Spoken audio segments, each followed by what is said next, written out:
Yeah, boy, it's May 6th, and it's episode 73, and this is the Fantasy Football Auctioneer. I'm your host, Uncle Buckets.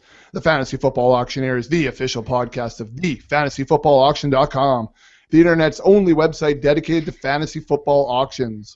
You can find us on Facebook at facebook.com/Fantasy Football Auctioneer, or follow us on Twitter and Instagram. We're at Fantasy Auction. Like always, we got a great show for you tonight. Tonight, we're going to take a look at the NFL draft, and we're going to discuss the fantasy implications of this year's rookie class. But of course, our experts, they're always here. He's sitting at home being a single parent tonight. Slim, I hope the little guy doesn't wake up while we're on the air. Yeah, that would be unfortunate. Maybe we get to see I was him. thinking that. I said, my wife said that. Well, what happens if he gets up? I said, well, I guess I'll just be hitting mute and taking off for a little bit. But Blister does it all the time, so it doesn't matter. She's home now, so that's okay. I'll be okay.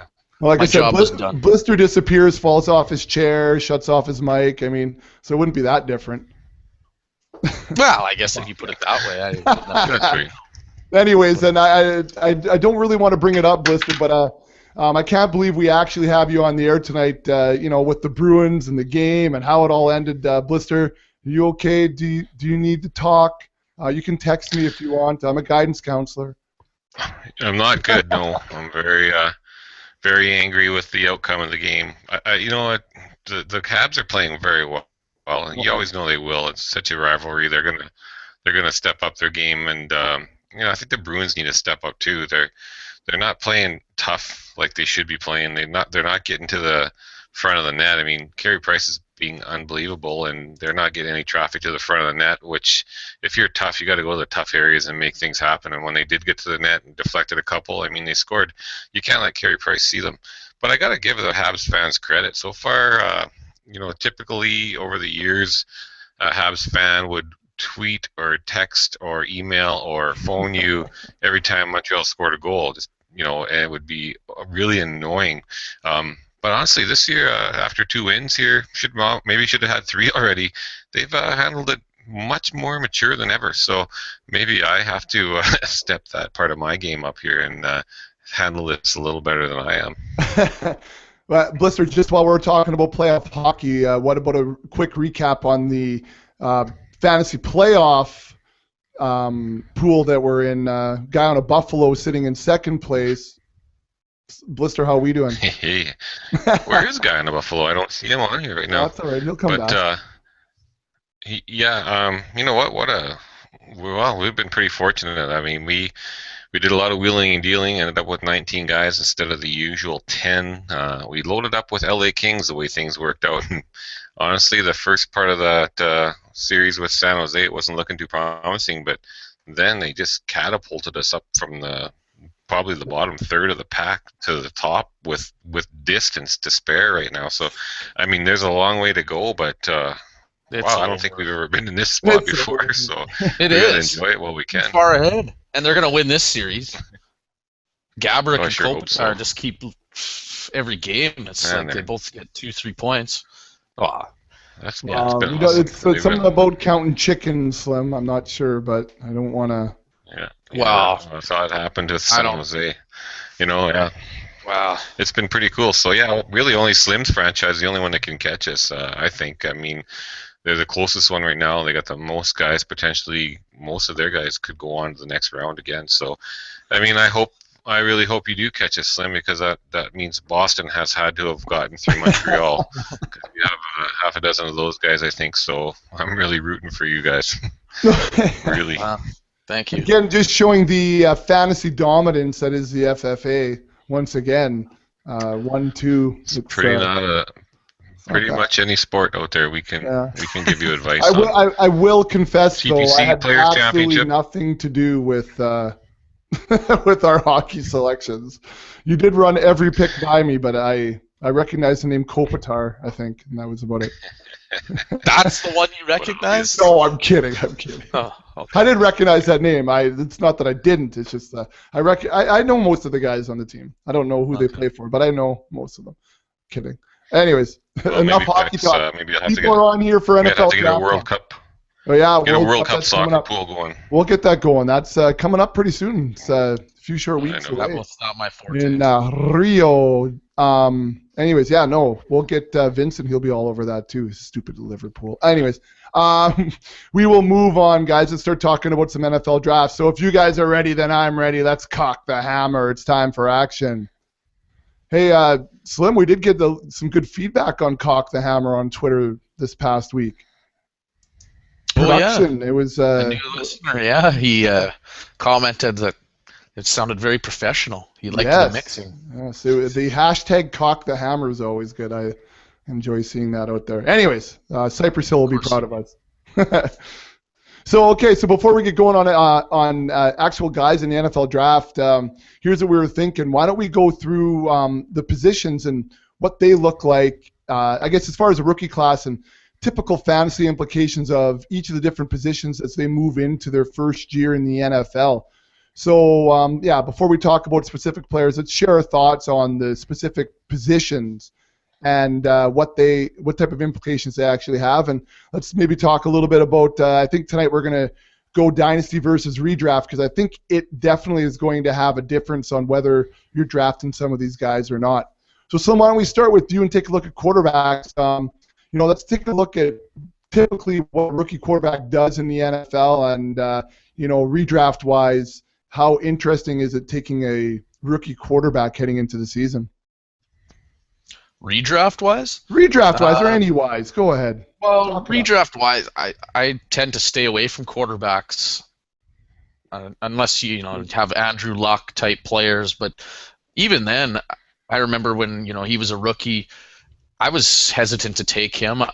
I tend to feel like you can get a veteran like Carson Palmer or even Eli Manning in some cases, or Jay Cutler, that roughly the same draft position as you would take maybe a hot rookie, maybe even lower, and probably they will produce better than the rookie in most cases.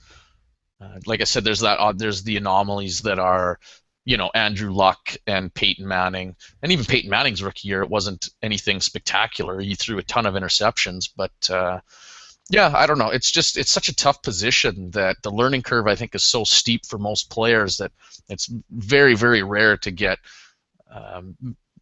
pretty solid fantasy production from a rookie quarterback. I think you're better off taking the veteran who knows the position a little more, knows the NFL a little bit more, and is a little more consistent, meaning you kind of know what you're going to get from these veterans. I mean, Jay Cutler, you more or less know what you're going to get from him. Yeah. Eli Manning, to an extent, you know what you're going to get from him. Granted, maybe one year he'll throw more touchdowns than he typically does, or last year he threw more interceptions than he typically does, but you're going to typically get less peaks and valleys, I think, with those veterans, where if a rookie struggles, then that's not good. I mean, maybe you handcuff him. Obviously, I don't think you want to take a rookie and just say, this is my guy. My number one, I'm starting him 16 weeks, and that's not a sound strategy at all. But maybe you want to take a late flyer on him, then I think that's okay. Right. I guess it's about dollar value, and I think I agree with you. A lot of the more veteran guys you can get for $1 or $2, where some of these big name rookie class guys are going to fetch a little bit of a higher dollar value. I think I'd rather save a couple bucks and spend that on a wide receiver or running back or something than roll the dice on the unknown, right?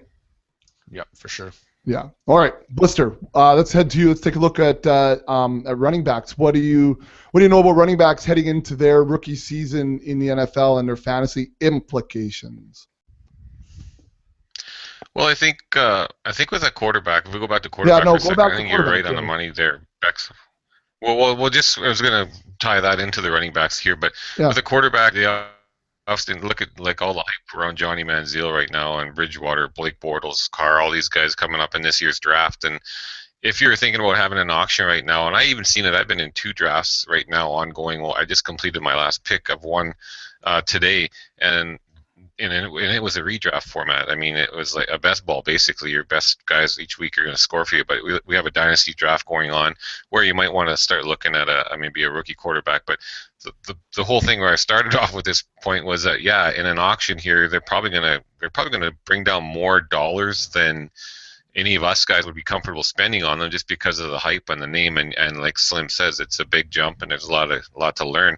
You look at guys like Cam Newton, Andrew Luck, RG3, Russell Wilson. They've had pretty solid years, but do you want to pay $25-$35 for one of them guys in an auction when they're unproven, when you could turn around and get a quarterback like Slim says, Palmer, and them for $3 maybe, and have all that other money to go towards the other positions, like, for example, running back, which is where we were going with this.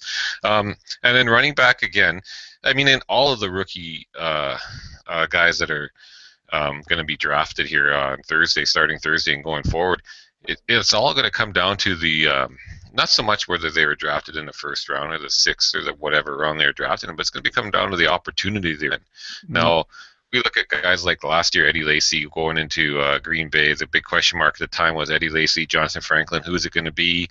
They draft two quality rookies, but we knew one thing was for sure: they should get an opportunity to run. They had a good offense around them, so they should have a great opportunity. We look at Gio Bernard, who had a pretty solid season last year. I think frustrated fantasy owners because he didn't get the ball enough. You go back to the year before, though, Doug Martin, Trent Richardson. If you got a rookie that's like a Carlos Hyde or somebody coming up this year, a solid rookie that looks like they can play at the next level, and they're drafted and they're backing up Adrian Peterson, that's probably not going to be happening. But if that was the case, well, then they're not going to have a lot of value, especially in a redraft. But if they're going to go to a team where they're going to have the chance to be the number one, then yes. I mean, think out of all the positions of the rookie running back might be the guy that could produce you more fantasy points and have an impact. If you look at the guys I just mentioned, Eddie Lacy, he was, I think he finished number 8 last year in fantasy points overall. The year before, both Doug Martin and Trent Richardson were top 10 running backs. So if you can get a top 10 guy, I mean, go get him. And I think one thing you see there is, from what I can think about for the last couple of drafts, the rookie running back doesn't pull down that top dollar like Adrian Peterson did, or Arian Foster, Marshawn Lynch, and guys like that. Guys are going to be aware of them, but when those guys that I mentioned, Lynch, Peterson, things like that, are pulling down $55, $60 in your auction draft, you might get one of these rookie running backs for $25. I'm thinking like that's probably around where David Wilson went last year. So, if you can find a good quality starting rookie running back, I'd be happy to get him for $25, knowing potentially he could be, if he's in, you'll know where he's going to be as far as the situation come this week, which team drafts him, and then watch him through training camp, depending on when your draft is. But I mean, if you can get a top 10 running back like Lacy or Martin or Richardson in their rookie year, what more can you ask for? Especially for half the price of an AP.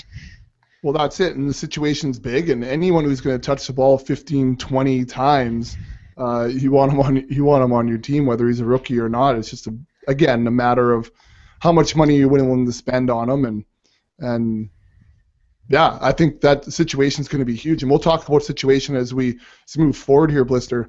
Hey, Slim, what about the wide receiver position? I know that it's a tough one. They say until year 3 or whatever. What are your thoughts about drafting rookie wide receivers? Very hesitant. I think it falls into the same category as quarterback. Late round flyer, okay. But in auctions, I typically stay away from rookie wideouts because, one, there's usually a lot of hype associated with some of these big name rookies. They go for way more money than they're going to be, production-wise, they're valued at. So yeah, I usually try and maybe I'll try and upbid people on them, or maybe I'll throw their names out early, just to try and soak up some of the right. Available money that's out there. But I typically do not want them on my team. Keenan Allen comes to mind last year. I think in a lot of drafts he probably wasn't even drafted, unless it was very deep drafts. And I was lucky enough in a couple to get him off the free agent lists after a couple weeks. Yeah. But if he was drafted, obviously you were happy. But like Tavon Austin was a prime example last year. Somebody I saw him go in some auctions for close to $20, and if you bought him for $20, you were going to be disappointed with what No you got from kidding. him. Even Cordarrelle Patterson, he was probably didn't go for quite as much as Tavon Austin, but he might have went for $10, $8, and up until the halfway point of the season, he might have. You probably thought about cutting him if in a redraft league. At the end of the year, obviously he came on, but again, it just shows just how tough that position can be for rookies. And we see them flop consistently too. I mean, AJ Jenkins comes to mind for San Francisco, Jason Hill, or Stephen Hill, sorry, and the Jets. First round picks that just don't pan out at the wide receiver position for whatever reason. So I think it's a volatile position, and I try and, like I said, I stay away and I try and push them to other people and hopefully bid them up and let other people spend their money on them. So Blister, just thinking about some of these rookies and talking, like last year, Tavon Austin was a big name pre-draft. Is it something you do, the night of the auction, especially when it's live, you're wandering around, and are you name dropping Tavon to get a feel for where guys are, and maybe throwing a little bit of that out early because so and so was high on him?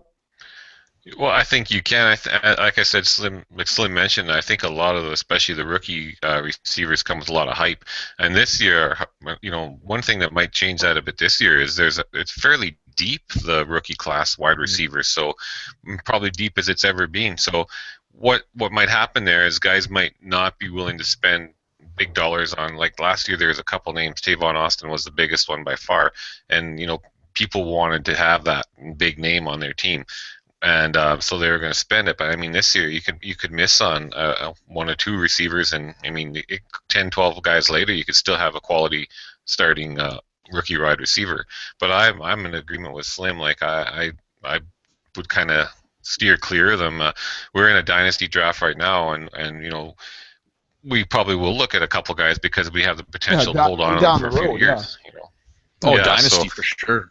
A dynasty is so much different because now you're looking at your future. Now, ours is more so a keeper, I guess you could say, because we can only hold on to 8 guys. We don't hold on to basically the whole squad. So even then, now, there's no sense of trying to get 6 quality rookie wide receivers and a tight end and a couple of running backs, because we already have some great guys that are already have very little tread on their tires, like Eddie Lacy and Gio Bernard. So, I mean, unless those guys have a huge flop this year, pretty sure we'll be penciling them into our keepers. So there's, again, you look at all the rules, and a dynasty format's going to have a lot more value on these guys. But the redraft, I'd be a little hesitant. Don't get too excited about too many rookies on your squad.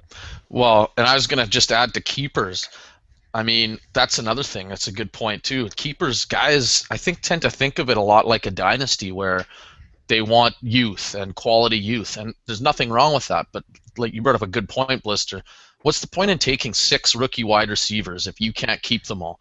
I kind of am the opposite. I still like the veteran, let's win now kind of philosophy versus this looking too far ahead, because let's let other teams do that. Great. Okay, maybe somebody drafts 6 rookie wideouts. Maybe, awesome, 5 of these guys pan out to be serviceable. Okay, well then he's probably going to drop some quality veteran players. And guess what?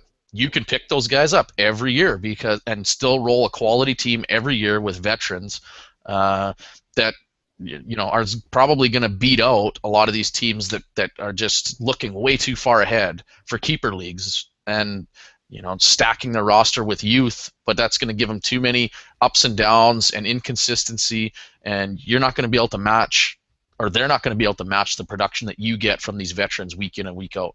I would rather take Andre Johnson. Exactly. Andre Johnson can be on my team and keeper any day. Anquan Bolden still, I'd take him over a lot of the rookies that are out there, just because I feel like, maybe they're in the downswing of their career, but they can offer me more as a wide receiver 3 than a lot of rookies right now. In 3 years? No, they probably can't, but who cares in 3 years? Anquan Bolden isn't going to be in my team in 3 years. Andre Johnson isn't going to be in my team in 3 years. So I'll take those guys all day over a rookie, Interesting. So knowing the format, knowing the rules, And also, like, if we look at all the trading that's going on in our newest league right now too. Like, we want to win this year, next year, every year, but we want to have the best players. I don't think getting a bunch of rookies puts us in that spot this year. But down the road, if we notice we're lacking in an area, it's not like we're not going to go out and make a few deals Yeah, go get them. to improve. So Mm-hmm. there's going to be guys out there that could draft a whack of rookies, sit on them, they don't get much out of them, and then all of a sudden down the road, we might be able to swoop in and pick up somebody if it looks like that they're the answer to our team in the future. So, yeah, there's going to always be options out there. So let's move on to more options and the tight end position, Blister. This coming season, we see just a whack of guys in that 5 through 15 kind of tier. Does the rookie class have anything to offer us as far as tight ends go, or is that something you kind of sit on too with the rookie class? Well, again, I don't see tight end. Zach Ertz comes to mind. Tyler Eifert will come to mind. A couple of, the highest named rookies last year that had the potential to produce, and they didn't really do a whole lot. I don't see them, the tight end position, again, being one that I would be paying big dollars for in an auction. This year, Eric Ebron, Austin Safarian-Jenkins, those guys, is it Jace Amaro? How do you say that name? Slim? Amaro? That's it. Amaro? Yeah, that's all. That was pretty easy, actually. That's what you said. My writing might not have been. My writing might have made it a little French and Mexican all combined there. Nice. Anyways, these guys, they're the big three in tight end talk right now. But where they land, how much they play, et cetera, it's really hard to say. I'm not jumping at the chance to have them on my team right now. I mean, if one of them ends up in Green Bay, perhaps, or New England, which there's talk of that happening, then they might be worth, again, another late round flyer if you can pick them up for a couple bucks, because obviously those offensives pass. We've seen what the tight end does in New England. They have value there in Green Bay with Aaron Rodgers slinging it around. There's a lot of options there too. Both of them have a lot of options, but they do like to, they could have more value if they land in a spot like that. But typically, I don't remember the last tight end, nothing recent where they came right out of the rookie draft and led the tight ends or a top 10 tight end or something like that. Well, and it takes a lot to make it into that first tier anyways. I mean, the first tier is 1, right? Yeah, Jimmy. So, yeah. Which you talked about last week. Yeah. Anyway, so I was just going to say, and we were talking about opportunity, and it's going to be a big thing for these players coming in with this rookie class. And I know in the weeks to come, we're going to be talking more and more about the rookies and their implications and how they match up with the veterans and those types of things. But let's just hypothetically go through some things here as far as specific players and just take a look at possible sites for these guys to land and what are their implications as far as fantasy goes. And then I thought it'd be interesting to debate, guys, how much it changes if you're looking at a dynasty league or if you're looking at a redraft league. And I think that there's definitely going to be some differences here for these guys. So I just went through a few. I took a look at where Slim's got guys going, and then I kind of tried to find some consensus stuff across the internet, going through Walter Football, who links directly to our site and has been sending a ton of traffic our way. So I thought we'd go through that and just kind of have a quick little discussion about where the situation or how the situation is going to affect these guys' fantasy next year. The first one I saw, guys, was Johnny Manziel, Johnny Football. Many experts have him going to Cleveland at the 4 spot. Slim, you have him right now updated May 4th at the 7 spot going to Tampa. So let's talk about his fantasy implications at both spots. So Slim, why don't you talk to us first about why you think Manziel is going to Tampa, and then follow that up with some redraft implications of Manziel at Tampa. Sure. Well, I mean, I'm going to do an update tomorrow. So, I mean, these can all change. I'm going to sit down tonight and take a good look at some of the latest rumors. And that's one thing, though, is I try and I try not to jump too much with all these rumors because there's so much crap going on right now. But I mean, it's hard not to. And there's a case to be made for a lot of different teams. But so just for argument's sake, I mean, we'll stay with Tampa. You know, I think he fits there. One, I mean, I personally feel like he could be the top quarterback in this draft. And we know that Houston's a little leery of the quarterback position, and Jacksonville, a quarterback needy team, might, you know, they're probably going to pass on a quarterback with the third pick. But Cleveland, you know, they've been linked to Manziel quite a bit, and we'll kind of get to this maybe a little bit later when we get to Cleveland's pick. I kind of think that Cleveland is going to want to take more of a sure thing playmaker for their team right now. And we'll get to that, like I said, later. So I think they can pass very easily on a quarterback there. They have another pick later in the first round that they can hopefully, they might be able to trade up with it or do something and catch a quarterback that's sliding and do something with that. But, I mean, Tampa Bay, new coaches, and I always think new coaches or new regimes, they want their own quarterbacks more so than any other position. You know, there's been rumors that Glennon's on the trade block right now. They haven't had much faith since Lovey came there. They went and signed, you know, Josh McCown, which tells you what they think about Mike Glennon right there. And to me, Josh McCown isn't the answer for that team. Especially not long term. Yeah. That's exactly. So you pick this high. Maybe this is the chance for you to get that marquee name that can really, you know, turn this offense around, especially playing in a division that they play in, where, you know, the Saints have a pretty decent offense, and the Falcons are capable when healthy of putting up points.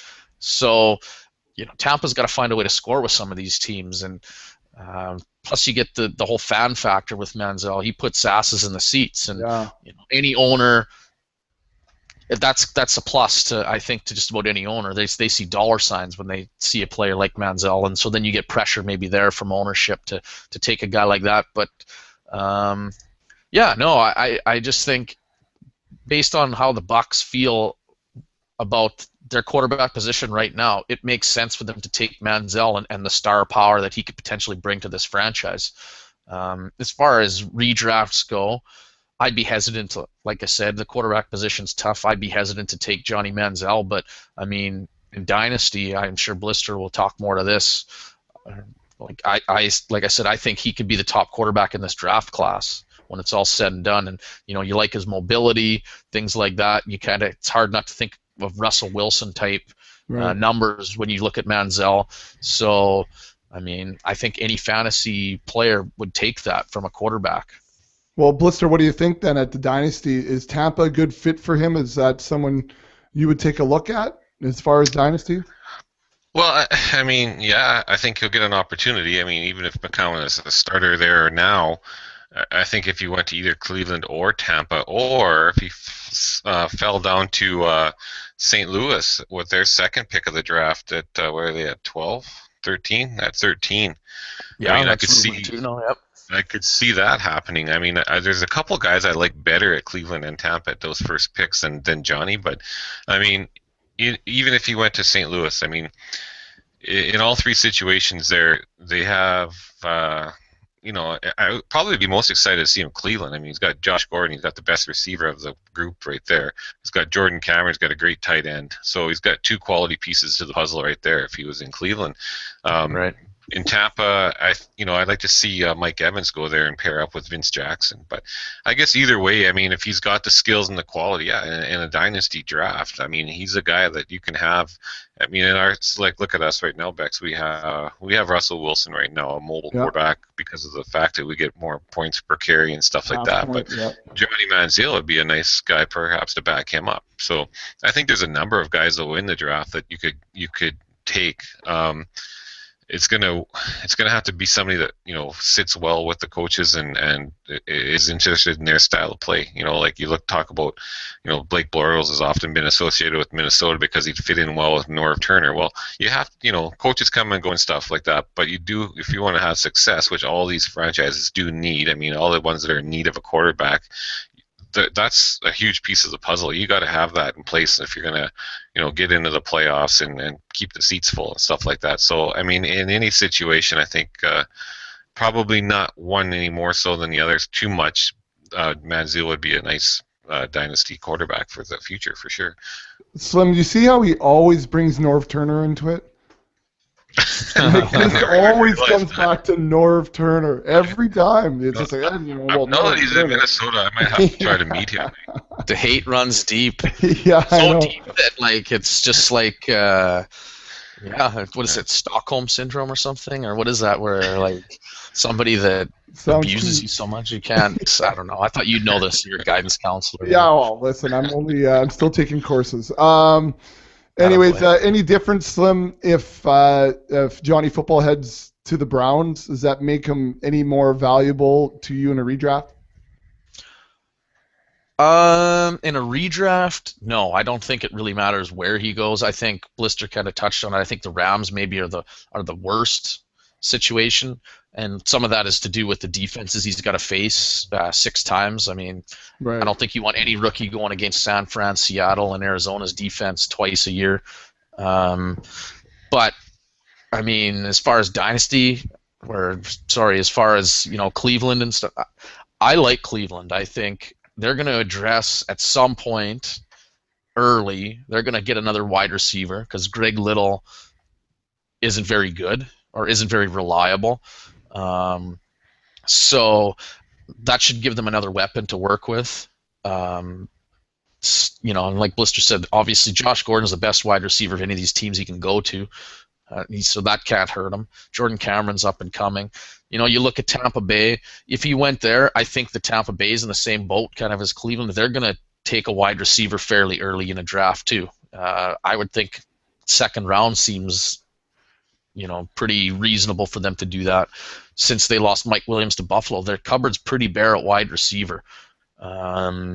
So you get somebody opposite Vincent Jackson, that's not too bad. I think Tampa Bay could definitely take a tight end, in rounds 3 or 4 or something like that in the draft. And, all of a sudden you might have some decent weapons for a rookie quarterback or any quarterback sitting in Tampa Bay. So, I mean, redraft, I don't think he's very and I don't think it really matters where he goes. It shouldn't really bump him too much up your priority list here. At best, I think you're taking him as a QB2 on your team. As a rookie this year in a redraft. All right, Blister. If he's in Cleveland, do you like him more in Dynasty or less?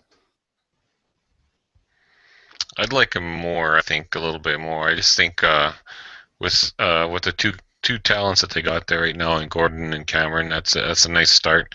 Ben Tate's coming over there. He's the guy that if he stays healthy can also help that offense. What I really like to see though in both Cleveland and Tampa would be I'd like to see Cleveland add Sammy Watkins if he got to them. I'd like to see Tampa add Mike Evans. Get on the script. Get those. What's that? Spoiler alert. I'd like to see that. I'd like to see that though. I'd like to see them grab them guys, and then because there's quarterbacks that are going to be out there down the road that I think they could also have that would help them out. I think maybe other than with Manziel, what Slim said, he's in a tough division, but you look at Russell Wilson and Cap, and they're mobile, right? And that's pretty huge for them. And I think Johnny would fit into that bill too. A mobile quarterback can scramble well, can get away from the pass rushes and stuff that they have. That'd be 3 out of the 4 teams in that division that have that type of quarterback that can run and throw. Maybe that's something they'll think about when it's draft time at number 13. There you go. So we've been doing some foreshadowing to keep the teacher theme there. Blister was already touching on it. Let's get on to piggyback this. Yeah, nice. Let's run into Shout Sammy Watkins. What's that? Shout out to DR there. Oh, yeah. Sammy Watkins will be the next guy we'll talk about. Looking across the internet, Slim, there's a lot of guys that have Sammy Watkins going to the Raiders at 5. Now, staying with the Cleveland theme as well, just because we know they have so much action here in this first round. Slim, you have Cleveland taking him at 4. So why Cleveland, and what do you think about Sammy Watkins with regards to redraft? Well, I think Sammy Watkins is one of the most interesting guys in the draft this year just because I think he can go anywhere from 2 to St. Louis if they don't trade their pick to down to 5 and Oakland. I don't think he gets past Oakland at 5. Just because they're so needy for a playmaker, a wide receiver. They've been doing the best they can with some scrubs, kind of, and they brought in James Jones, who I think won't really do too much. So if Watkins fell to them, they'd run to the podium, I think. I have him going at number 4 because I don't think St. Louis will stay in that pick. I think they trade down to some team that is quarterback needy.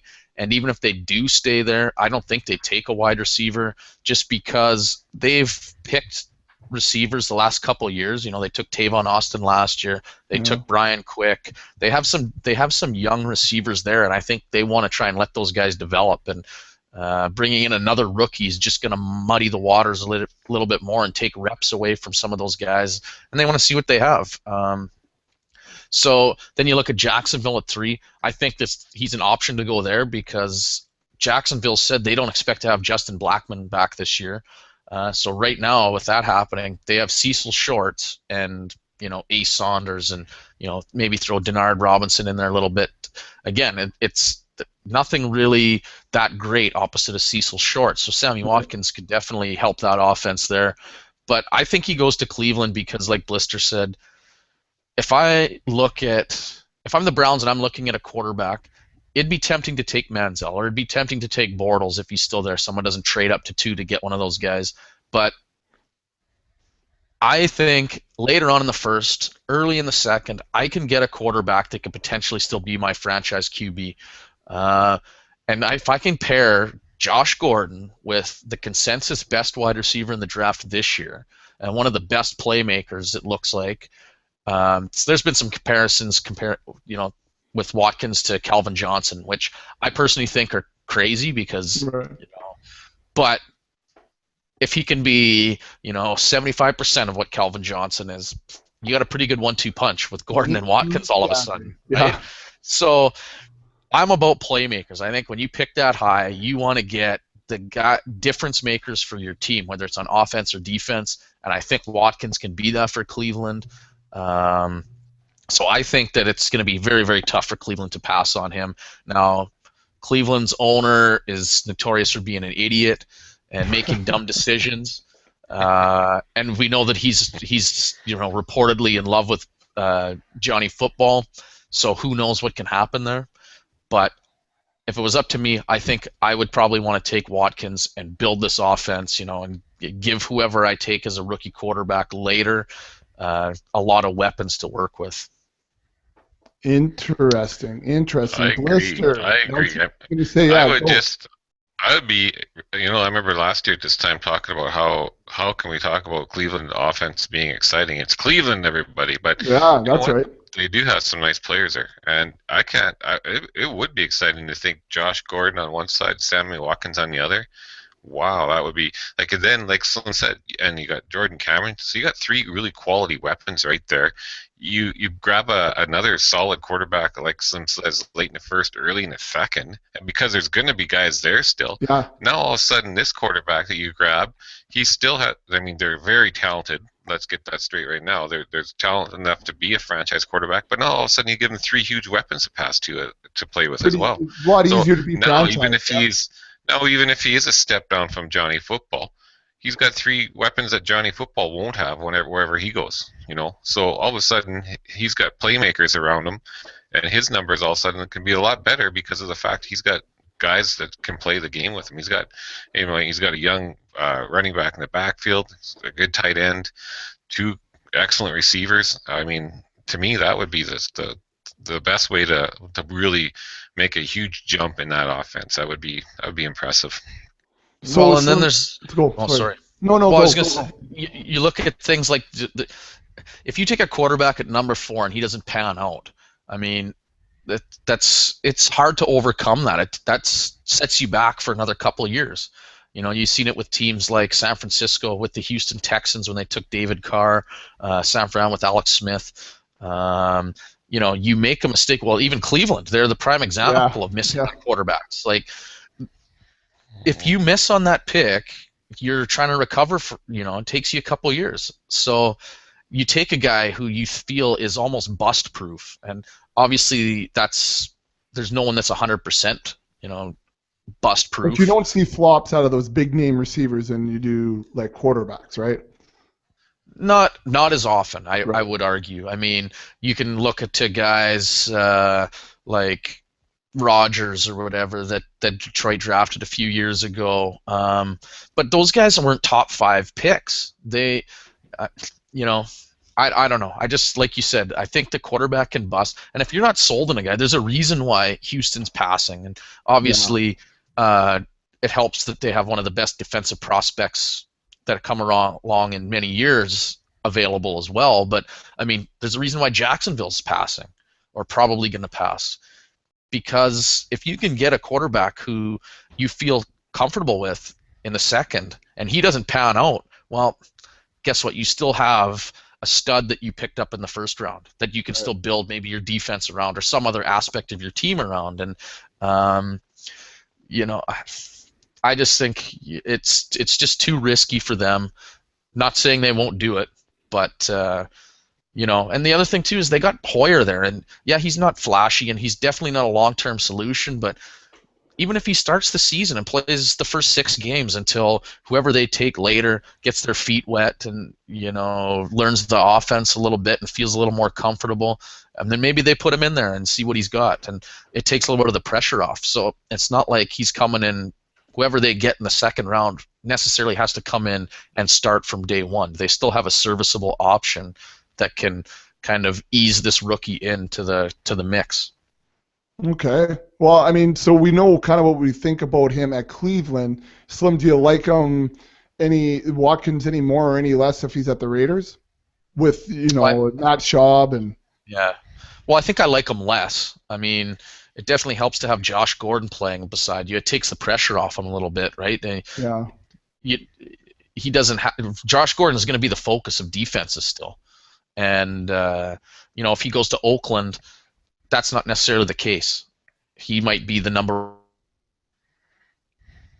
Yeah, he's going to be the number 1 at Oakland probably. Hey, Blister, if he heads over there, so what are you going to do? I don't like anybody in Oakland. I mean, they're... hopefully Schaub will help out in some regard, but I mean, every year these guys disappoint coming out of Oakland, so I'd hate to see him go there. That would be a waste of talent. Well, do you like him better dynasty-wise over at Oakland, or still at Cleveland? Is that the best option for him? I'd love to see him in Cleveland. Both ways. I mean, there's a guy, if he's in Cleveland, Slim just started to talk about that.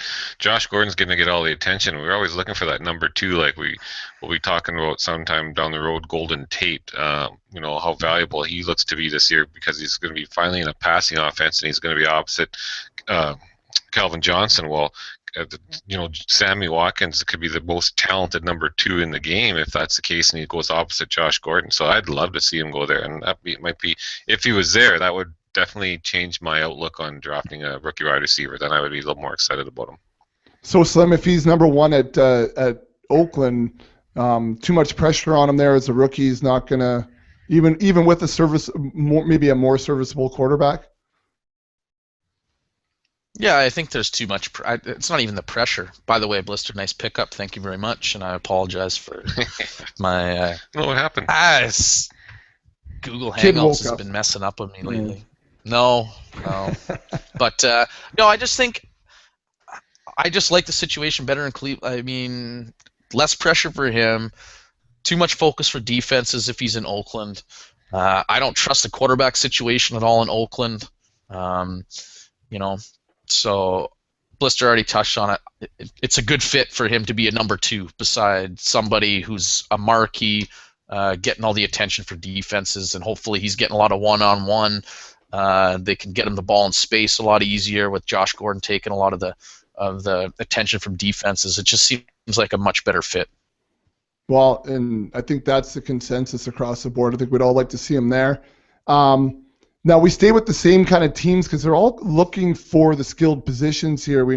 the offensive tackles, linebacker type stuff that is going to other teams. We don't necessarily see fitting into teams like Tampa and Cleveland and Oakland. So let's stay with Tampa and Oakland, Slim. Mike Evans. Lots of people have Mike Evans going to Tampa at 7. You've got him going to Oakland, like we were just talking about with Watkins possibly. Slim, why Oakland? And I know there might be some similar stuff to what you were just talking about with Watkins, but why do you think that Oakland's going to be taking Mike Evans there? Because Watkins will be gone? Well, yeah, I think they need wide receivers. Watkins is gone. They're going to look at who else can they draft this high? And some people think that this is too high for Mike Evans to go. And I think Oakland, they're desperately going to look to trade down. But if they're stuck at this pick, they need help in the D-line. I don't think there's anybody worthy of them picking there at that spot. Again, they need a playmaker, and I think that Mike Evans can be a playmaker, maybe more so than a lot of people in this draft. I love his size. He runs fairly well for a big guy. He's, able to make a lot of plays on the ball. He has some flaws, but I just think couple in all his physical tools that he has, I think he has the ability to be an elite wide receiver in this league for a long time. So I don't think it's a stretch for Oakland to take him at 5. I've seen mocks where he's dropped all the way down to around 15. Which I think there's no way he makes it that far. If he gets to Detroit, I think that they jump all over him, and it's the same situation with Watkins going with Gordon. All of a sudden now you got a really good young wide receiver 2 to go with Calvin Johnson, and hey, you can just put Golden Tate in the slot, and you've got 3 pretty solid wide receivers all of a sudden on that team. So yeah, could he slide a little bit? Yeah, I think he could, but I think if Watkins is gone, then I think Oakland is going to really want to look at finding a true playmaker, somebody that they can build this offense around, and I think that'll be Evans. So, Slim, do you care about him at all if in a redraft if he is with the Raiders? I still think I'd take a flyer on him. To me,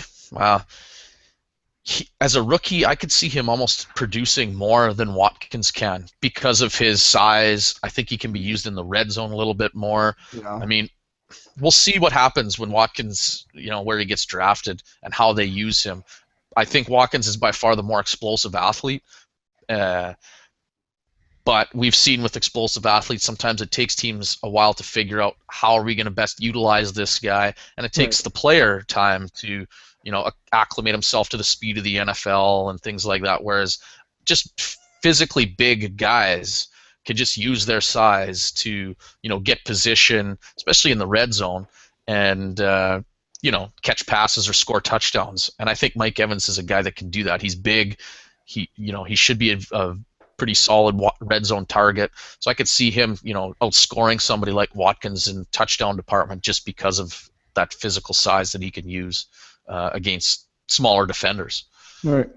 So, Blister, as far as dynasty goes, does Evans at the Raiders make any difference compared to Watkins at the Raiders? No, not for me. I agree they need some talent there at wide receiver, but I just don't think there's enough talent surrounding them to still make them relevant. It worries me that they would get just swallowed up and not produce. I'd love to see Evans at Tampa Bay. I just think Vincent Jackson and him, 2 nice big receivers there. I think that would be awesome from a fantasy perspective. But it's hard to say if he doesn't get to them, he doesn't get to them, right? But yeah, that's where I'd like to see him go. Then you jump on him for dynasty. Then I'm excited about it. Yeah. Okay. And Slim, same thing as far as redraft goes. If he's in Tampa, because he has a true number 1 opposite him, makes him more valuable. Hey. Yeah, I just think with rookies, the less pressure you can put on them, the better.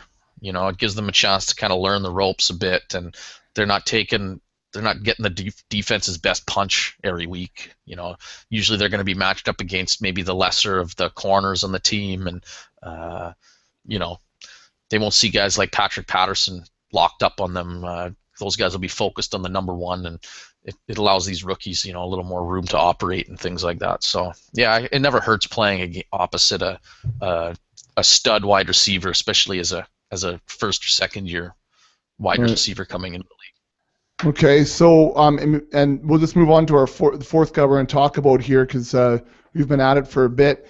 Let's talk about Derek Carr, who is going to be, I've actually been listening a little bit. Some guys really like him as that franchise quarterback moving forward, that maybe his tools in the NFL might be better suited for the NFL. Anyways, there's a lot of guys who have him at number 20 going to Arizona.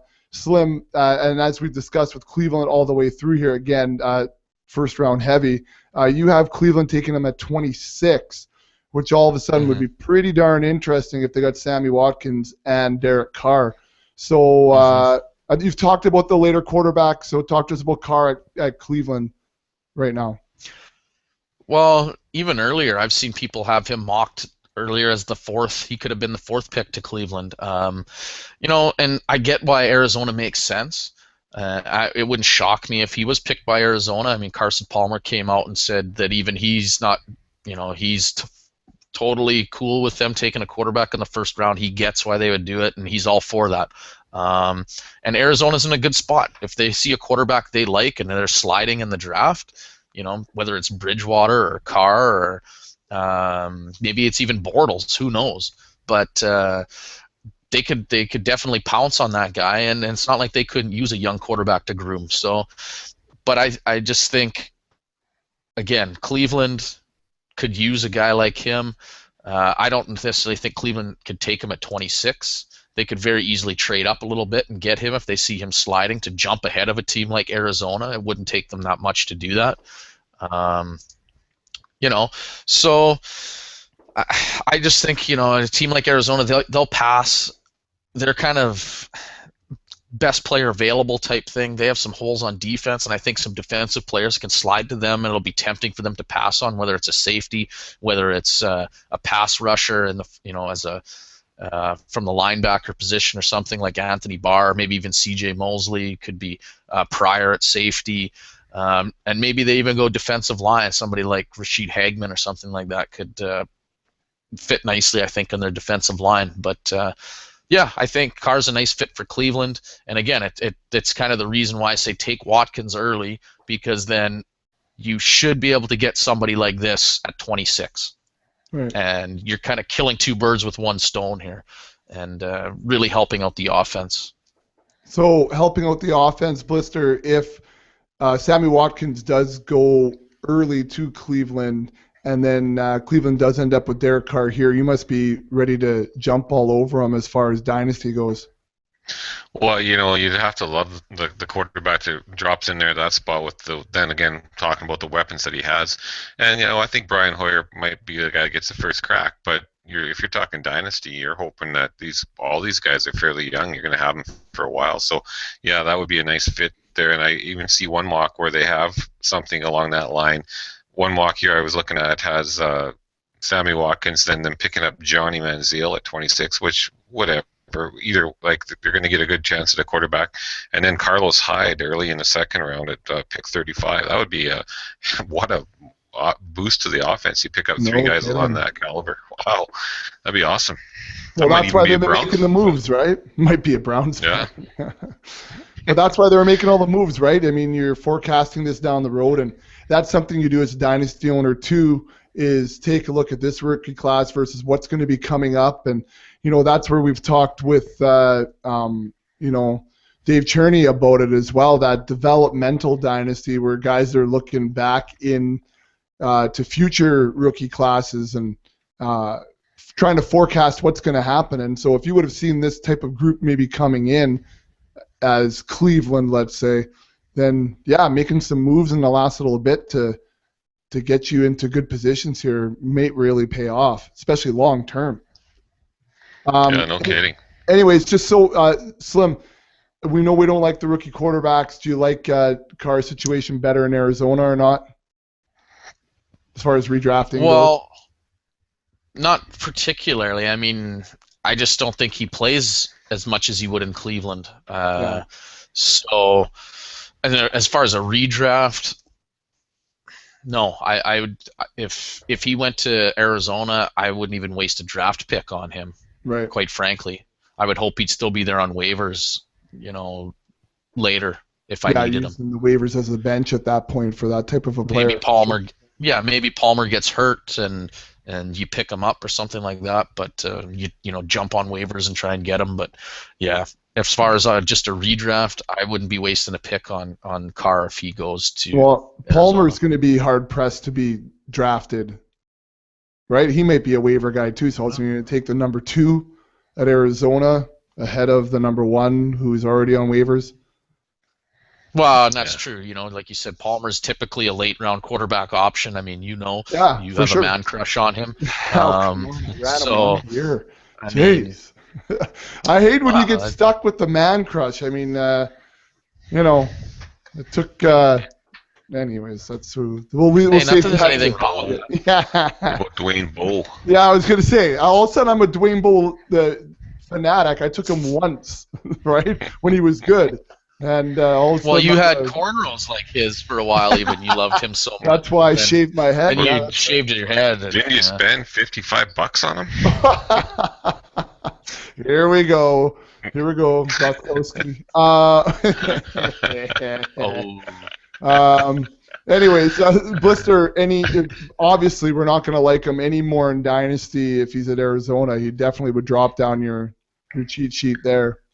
Yeah, I mean, they don't have the same weapons. They got Fitz there and Michael Floyd. That's not too bad. They don't really utilize the tight end much in the passing game with Arians there. So, yeah, he doesn't have the same weapons as he could potentially in some other landing spots. So, yeah, you probably don't rush out to buy him. That's for sure.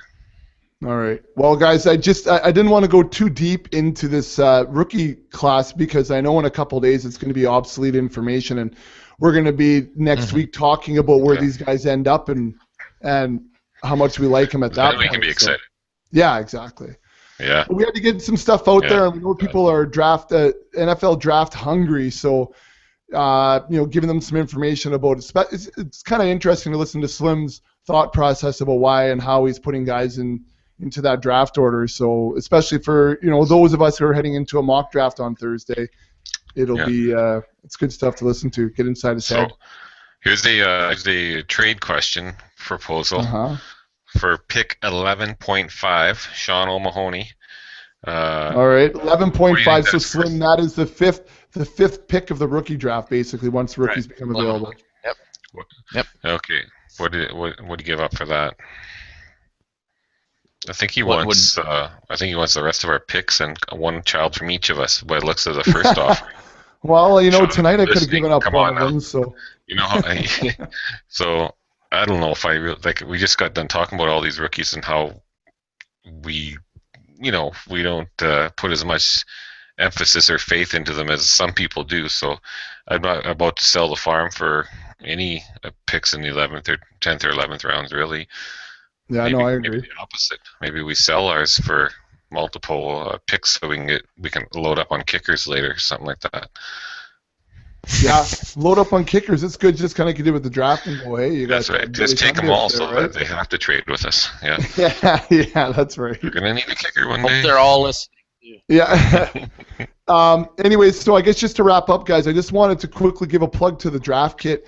We've done some talking before we got on the air about new improvements that are happening to the kit. You can head on over to the website thefantasyfootballauction.com/draft kit to see all the features there. We have some freebies on there right now, so you can take a look at what we were offering last year. We have the early bird special on until June 1st, $4.95, which is half price compared to what we had last year. This year, in year 2 of the draft kit, all auction all the time, of course, but we're looking to move into the multimedia stream, embedded videos, links to the podcast like you're listening right now.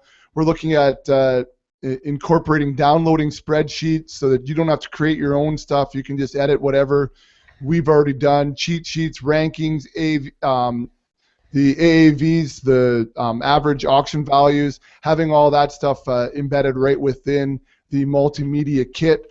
So not only are you getting free updates all summer long, not only are you getting it for right now for half the price of a regular magazine, but it's multimedia. It's right there. It works great on your mobile device, on your computer, and it also has the option of just being able to print it off and run it like a magazine if you're like me and spend a lot of your research time at the outhouse. So I don't get good Wi-Fi up there, so the streaming video isn't very good. So, and if I don't like, Mike Evans going to Tampa, I just use it for a little bit of R-swipe and down the hole it goes. But anyways, sorry, I don't know. That got kind of gross. Maybe you have too much information right there. Sorry. I didn't make any sort of phallic reference joke tonight, so I had to do something to try to keep people engaged. I don't know. Anyways, that's it for the. I'm sorry. It's been a long night. I got a long night ahead of me editing here and making sure I got the cock the hammer in there for at Mike Canfield. Anyways, guys, I guess we're going to talk a lot of NFL draft and fantasy implications as we move forward. And now once this rookie class gets drafted, this is where the real fun begins, and we start looking forward because now we know what the teams are going to look like, and it gets exciting because that means summer's coming too, boys. Oh, yeah, I hope so. Looked outside apparently. I just can't wait till we start doing values and stuff and getting in some mocks, and I'm anxious to mock it up here. It all starts after this. So speaking of mocks, guys who are still listening or hanging on here, we'll set up some fan mocks and try to get some of the fans out there involved in some mock drafts with us fan too. Pool this year too, right?